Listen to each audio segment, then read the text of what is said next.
What happens when you stop chasing healing and start embodying wholeness? Let's talk about something that might rattle a few cages. What if I told you that the endless pursuit of healing is the very thing keeping you from your wholeness?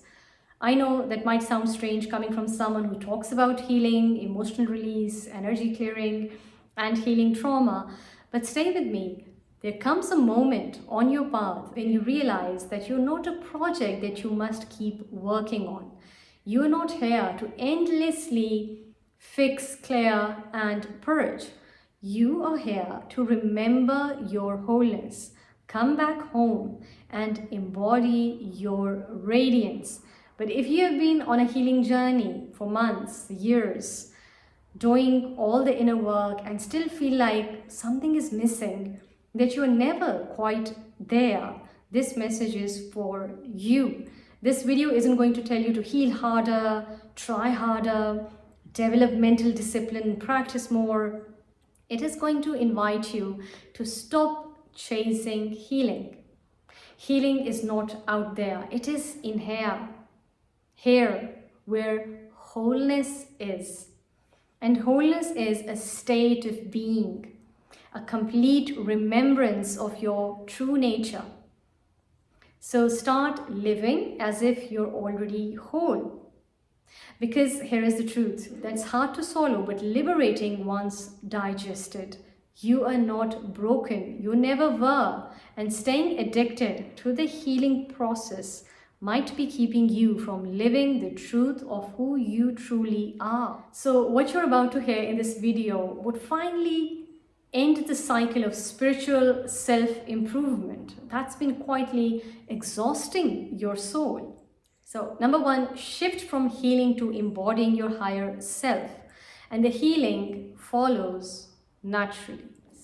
This is the beginning of a new era for you, the end of the wounded identity and the start of something deeper, living from your soul essence, not just your survival adaptations.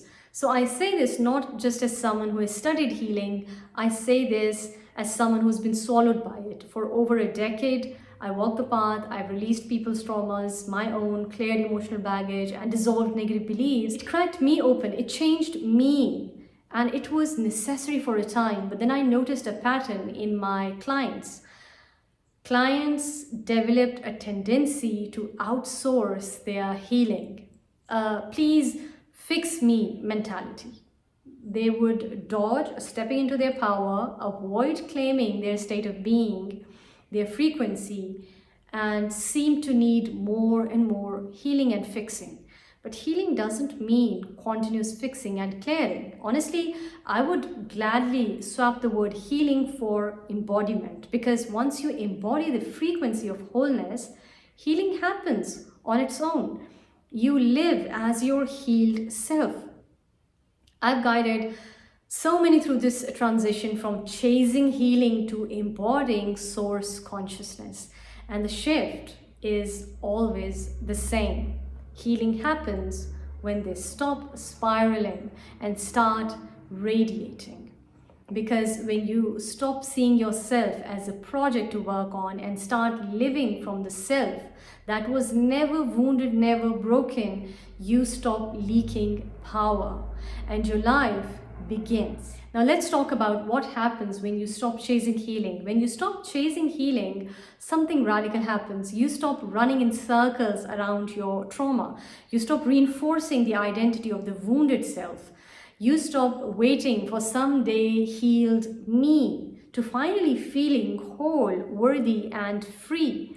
Now, you reclaim your seat at the table of now. You embody the truth that was always beneath the pain and already whole. Not because all the wounds are gone, not because the past didn't happen, but because your essence, your consciousness was never touched by the storm. It watched, it held, it witnessed, and it waited for you to come back home. Embodying wholeness doesn't mean you never cry again. It means you don't get lost in the cry, in your grief. It doesn't mean you'll never feel afraid again.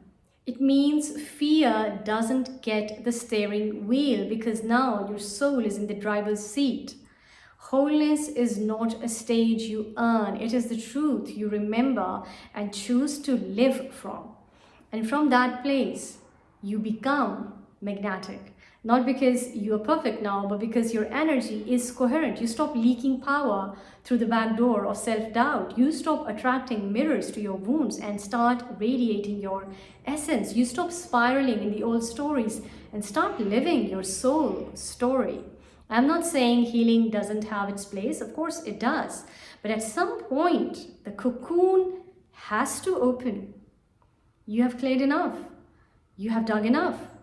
Now it's time to embody it, to live it, to create from your light, not from your brokenness or lack, and let that become the medicine. Here is an embodiment practice. So find a comfortable seat, let your eyes soften, inhale gently through the nose and exhale with a long, relaxing exhale. Do it again, breathe in. And on the exhale, feel yourself dropping into your body. Now place one hand on your heart, the other one on your belly, and let yourself tune into the space beneath the noise, beneath the fixing, beneath the stories. Who are you when you stop trying to become someone else? Who are you when there is nothing left to work on, to heal? Let that question open a door inside you. So right now, in this breath, you are whole. Not because you have done enough, but because you are enough. You always were. So ask yourself, where am I still chasing? Where am I still trying to fix my brokenness instead of living from wholeness, instead of radiating joy? So this isn't about abandoning growth. It's about shifting the foundation. Healing becomes sacred when it's done from wholeness, not for wholeness. So drop a comment below. Tell me one belief you are ready to release today. Let's name it and clear it together. I'll sign off with one truth. I'm not here to sell you healing. I'm here to guide you back to embodiment and true liberation. Thank you for watching. Stay tuned for more.